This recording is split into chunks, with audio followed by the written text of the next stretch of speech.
కేంద్రపాలిత ప్రాంతం ఉల్లాస్ కింద పూర్తి క్రియాత్మక అక్షరాస్యతను సాధించింది. సమాధానం కేంద్ర విద్యా మంత్రిత్వ శాఖ ప్రకారం లడఖ్ కేంద్ర పాలిత ప్రాంతం ఉల్లాస్, నవ్ భారత్ సాక్షరతా కార్యక్రమ్ కింద పూర్తి క్రియాత్మక అక్షరాస్యతను సాధించింది. లడఖ్ ఇప్పుడు 97% అక్షరాస్యతను కలిగి ఉంది. లెహ్లోని సింధు సాంస్కృతిక కేంద్రం ఎస్ఎస్కే జూన్ 25, 2024న జరిగిన కార్యక్రమంలో లెఫ్టినెంట్ గవర్నర్ డాక్టర్ బి.డి. మిశ్రా ఈ మైలురాయిని పంచుకున్నారు. 2. పరాగ్వే అంతర్జాతీయ సౌర కూటమిలో 100వ సభ్యునిగా చేరింది. సమాధానం పరాగ్వే అధికారికంగా అంతర్జాతీయ సౌర కూటమి ఐసా-లో 100వ పూర్తి సభ్యదేశంగా మారింది. ఇది ప్రపంచ సౌరశక్తి సహకారంలో ఒక ముఖ్యమైన మైలురాయిని సూచిస్తుంది. పరాగ్వే రాయబారి హి Mr Fleming Raul Duarte, joint secretary ఎడ్ మరియు మేర్ మరియు డిపాజిటరీ హెడ్ శ్రీ అభిషేక్ సింగ్ తో న్యూఢిల్లీలో జరిగిన సమావేశంలో ధృవీకరణ పత్రాన్ని అందజేశారు. 3. మధ్యప్రదేశ్ మంత్రులు జీతాలు మరియు అలవెన్సులపై ఆదాయపు పన్ను చెల్లించాలి. సమాధానం ముఖ్యమంత్రి మోహన్ యాదవ్ నేతృత్వంలోని మధ్యప్రదేశ్ క్యాబినెట్ జూన్ 25, 2024న నిర్ణయించింది. రాష్ట్ర మంత్రులు ఇప్పుడు వారి జీతాలు మరియు అలవెన్సులపై ఆదాయపు పన్నును వారి స్వంత జేబులో నుండి చెల్లించాల్సిన బాధ్యత వహిస్తారు. ఇది రాష్ట్ర ప్రభుత్వం పన్ను భారాన్ని భరించే 1972 నియమం నుండి గణనీయమైన మార్పును సూచిస్తుంది. భోపాల్లో జరిగిన మంత్రివర్గ సమావేశంలో ఈ నిర్ణయాన్ని ఏకగ్రీవంగా ఆమోదించారు. 4. Aksha Mohit Kamboj India bullion jewellers association vice president గా నియమితులయ్యారు. సమాధానం జూన్ 22, 2024 నుండి అమల్లోకి వచ్చే India bullion jewellers association IBJA vice president గా శ్రీమతి అక్షా మోహిత్ కాంబోజ్ నియమితులయ్యారు. ఈ చారిత్రాత్మక నియామకం బంగారం మరియు ఆభరణాల రంగంలో ఈ ప్రతిష్టాత్మకమైన పదవిని పొందిన మొదటి మహిళగా గుర్తించబడింది. Aspect global ventures private limited యొక్క ఎగ్జిక్యూటివ్ చైర్పర్సన్గా మరియు టైగర్స్ ఆఫ్ కోల్కతా క్రికెట్ జట్టు సహా యజమానిగా నాయకత్వానికి ప్రసిద్ధి చెందిన శ్రీమతి కాంబోజ్ విస్తృతమైన అనుభవాన్ని మరియు పరిశ్రమ శ్రేష్ఠతకు నిబద్ధతను తెస్తుంది. 5. నేటో తదుపరి సెక్రటరీ జనరల్గా మార్క్ రుట్టే నియమితులయ్యారు. సమాధానం ప్రపంచ భద్రత కోసం ఒక ముఖ్యమైన అభివృద్ధిలో NATO, North Atlantic Treaty Organization, దాని తదుపరి సెక్రటరీ జనరల్గా out going Dutch Pradhan Mantri mark రూట్ను నియమించినట్లు ప్రకటించింది. ఈ నిర్ణయం 75 ఏళ్ల కూటమికి ముఖ్యమైన మైలురాయిని సూచిస్తుంది, ఎందుకంటే ఇది రాబోయే సంవత్సరాల్లో క్లిష్టమైన సవాళ్లను ఎదుర్కొంటుంది. 6. ఐసిఐసిఐ బ్యాంక్ క్యాప్ టాప్ $100 కోట్ల మైల్ స్టోన్ ను తాకిన ఏకైక 6వ భారతీయ సమాధానం జూన్ 25న ICICI bank market capitalization cap మొదటిసారిగా $100 బిలియన్ మార్కును అధిగమించి, అలా చేసిన 6వ కంపెనీగా అవతరించింది. ప్రైవేట్ రంగ రుణదాత Reliance industries, Tata consultancy services, HDFC bank మరియు భారతీ ఎయిర్టెల్ వంటి వాటిలో చేరింది.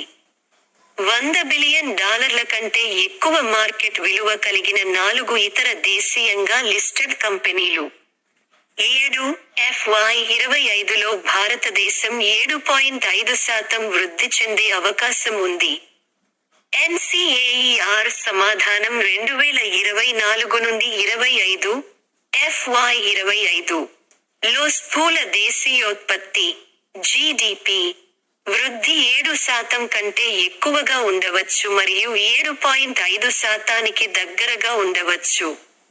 అధిక ఫ్రీక్వెన్సీ సూచికలు భారత ఆర్థిక వ్యవస్థలో వృద్ధి చైతన్యం మధ్య స్థితిస్థాపకతను చూపుతాయి. National council of applied economic research (NCEAR) విడుదల చేసిన నెలవారీ ఆర్థిక సమీక్ష. 8.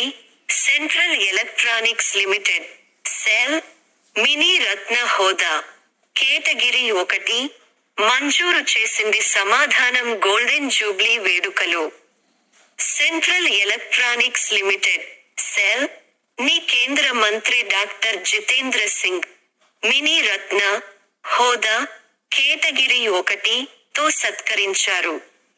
ఈ గుర్తింపు కేల్ నష్టాల్లో ఉన్న పిఎస్యు నుండి లాభదాయక సంస్థగా మార్చడాన్ని నొక్కి చెబుతుంది. సుమారు రూ. 58 కోట్ల నికర లాభాన్ని సాధించింది మరియు వరుసగా 3 సంవత్సరాలు భారత ప్రభుత్వానికి డివిడెండ్లను స్థిరంగా చెల్లిస్తోంది. 9. జిఆర్ఎస్ఈ సస్టైనబుల్ గవర్నెన్స్ ఛాంపియన్ అవార్డును గెలుచుకుంది. సమాధానం అవుట్లుక్ ప్లానెట్ సస్టైనబిలిటీ సమ్మిట్ మరియు అవార్డ్స్ 2024లో గార్డెన్ రీచ్ షిప్ బిల్డర్స్ మరియు engineers GRSE limited sustainable governance champion award తో సత్కరించబడింది. ఈ గుర్తింపు స్థిరమైన అభ్యాసాలు మరియు పాలన పట్ల జిఆర్ఎస్ఈ యొక్క తిరుగులేని నిబద్ధతను హైలైట్ చేస్తుంది. 10. భారతదేశం యొక్క రక్షణ ఎగుమతులు. యుఎస్ 50% పైగా ఖాతాలోకి పెరిగింది. సమాధానం యునైటెడ్ స్టేట్స్ యుఎస్ కి భారతదేశం యొక్క రక్షణ ఎగుమతులు మొత్తం ఎగుమతుల్లో 50% పైగా వృద్ధి చెందాయి. గత 5 సంవత్సరాలలో $2.8 బిలియన్లను అధిగమించాయని భారతదేశంలోని American chamber of commerce director general మరియు సిఇఒ రంజనా ఖన్నా తెలిపారు. 11. DRDO medium range microwave obscurant chaff రాకెట్ను భారత నౌకాదళానికి అప్పగించింది. సమాధానం న్యూఢిల్లీలో జరిగిన కార్యక్రమంలో defence research and development organisation DRDO medium range microwave obscurant chaff rocket MRMOCR ని భారత నౌకాదళానికి అందజేసింది. ఈ రాకెట్ అంతరిక్షంలో మైక్రోవేవ్ అస్పష్టమైన క్లౌడ్ను సృష్టిస్తుంది. రేడియో ఫ్రీక్వెన్సీ సీకర్లతో బెదిరింపులకు వ్యతిరేకంగా సమర్థవంతమైన కవచాన్ని ఏర్పరుస్తుంది. 12. అంతర్జాతీయ క్రికెట్కు డేవిడ్ వార్నర్ రిటైర్మెంట్. సమాధానం డేవిడ్ వార్నర్ అధికారికంగా అంతర్జాతీయ క్రికెట్ నుండి రిటైర్ అయినందున క్రికెట్ ప్రపంచం దాని అత్యంత డైనమిక్ ప్లేయర్లలో ఒకరికి వీడ్కోలు పలికింది. సూపర్ 8 దశలో టీ20 ప్రపంచ కప్ నుండి ఆస్ట్రేలియా నిష్క్రమించిన తర్వాత ఆస్ట్రేలియా జాతీయ జట్టుతో వార్నర్ యొక్క ప్రసిద్ధ 15 సంవత్సరాల కెరీర్ ముగిసింది. 13. సూక్ష్మ, చిన్న మరియు మధ్య తరహా ఎంటర్ప్రైజెస్ డే 2024. సమాధానం ప్రతి సంవత్సరం జూన్ 27న ప్రపంచం సూక్ష్మ, చిన్న మరియు మధ్య తరహా పరిశ్రమల ఎంఎస్ఎంఈ దినోత్సవాన్ని జరుపుకుంటుంది. ఈ ముఖ్యమైన ఆచారం మన ఆర్థిక వ్యవస్థలు మరియు సంఘాలలో ఈ వ్యాపారాలు పోషిస్తున్న కీలక పాత్రను హైలైట్ చేస్తుంది. 2024 థీమ్ సుస్థిర అభివృద్ధిని వేగవంతం చేయడానికి మరియు బహుళ సంక్షోభాల సమయాల్లో పేదరికాన్ని నిర్మూలించడానికి సూక్ష్మ, చిన్న మరియు మధ్య తరహా సంస్థల అంస్మేలు శక్తి మరియు స్థితిస్థాపకతపై దృష్టి పెడుతుంది. ఈ థీమ్ ఐక్యరాజ్యసమితి సస్టైనబుల్ డెవలప్మెంట్ గోల్స్ (SDGs) వైపు పురోగతిని నడిపించడానికి అంస్మేల సామర్థ్యాన్ని గుర్తిస్తుంది.